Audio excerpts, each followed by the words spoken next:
So in the spirit of fighting, whether you're an activist investor or you're fighting in rough and rowdy or you just hate all of your coworkers, our Q&A today is about fighting in the workplace. Sometimes I think workplaces would be better if it were actual fighting.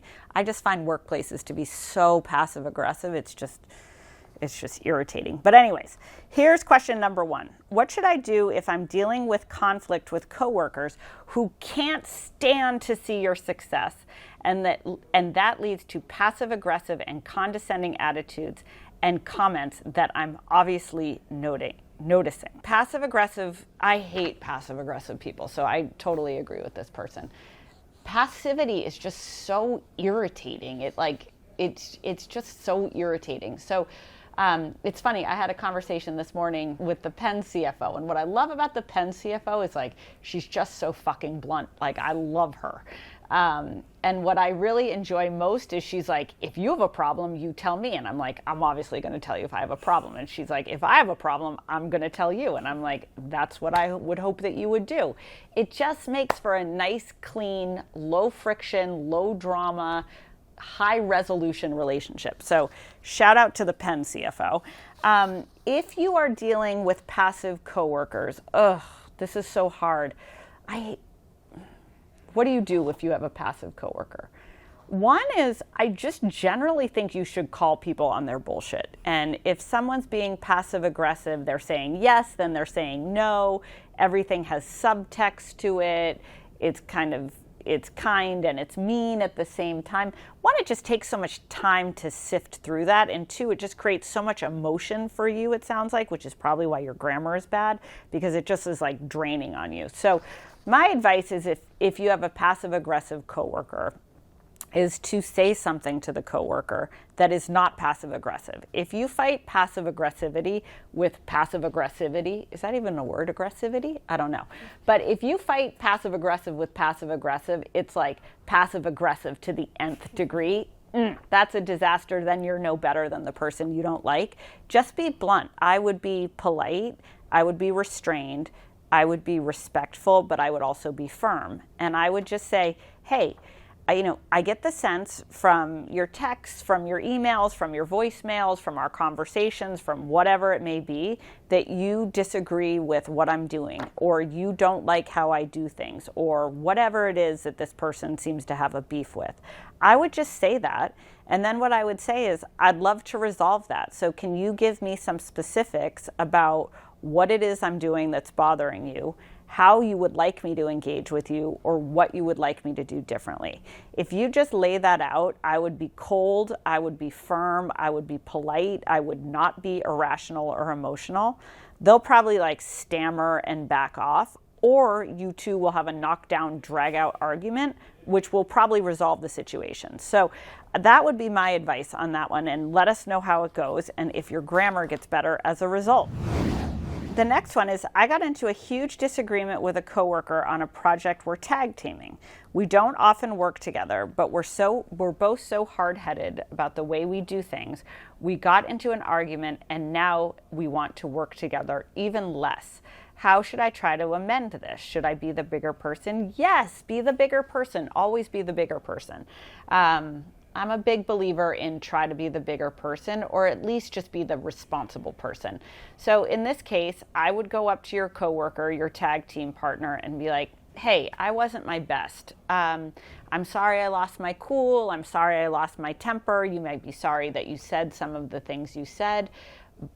And then add the big but in there. Say, but I really believe firmly that this is the right way to do things because of reason 1, 2, and 3. So I would take it head on. I would apologize for the things you truly believe that you could have done differently or better and how you reacted to the argument. And then I would convey why you feel so strongly. And then I would leave with a question of how do we go forward from here? You should express that you would like to go forward in having a good relationship, or at least an amenable working relationship, or a non-hostile working relationship. But I really think you need to own up to where you could have been better and what you did wrong. I think you need to articulate why you feel strongly or why you do things the way you do. And then you open it up to a dialogue for what you two can do together. All right, so last question is, I'm working with two people who do not get along. They basically hate one another, but I have to work with both of them, and I'm constantly hearing different directions from both of them. How do I stay neutral in the middle of these two? Okay, so I think on this one, it depends if these are your bosses. If you have two bosses that don't get along, that's a tough one because that's just an awkward situation and they're in control, so you're kind of at a disadvantage in solving it.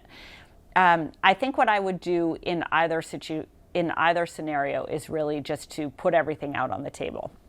If these are two people who work for you, you need to bring them together and say, cut the shit, which is, you're acting like this, you're acting like this, we need to work together. Here's the things that I'm trying to accomplish. Here's what you need from each one of them.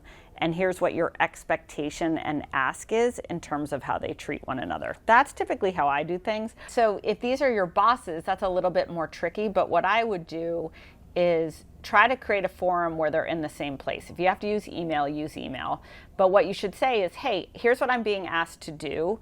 This doesn't seem to make sense, or these, one person wants one thing and another person wants another, and ask them the question of which should I do. Force them to resolve their issues.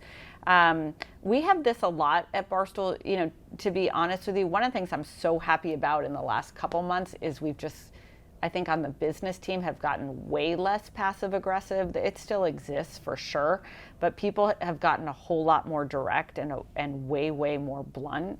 And I think that makes it better for people in the trenches. It makes it better for the people on top, and it generally makes it better for everyone involved. And honestly, the product that we create is faster and more efficient and better for it. Like, we used to have it where like the finance people didn't like the sales people, who didn't like the production people, who didn't like the commerce people, and it just was like swirl all across all those places. People hate to work in swirl. I hate swirl.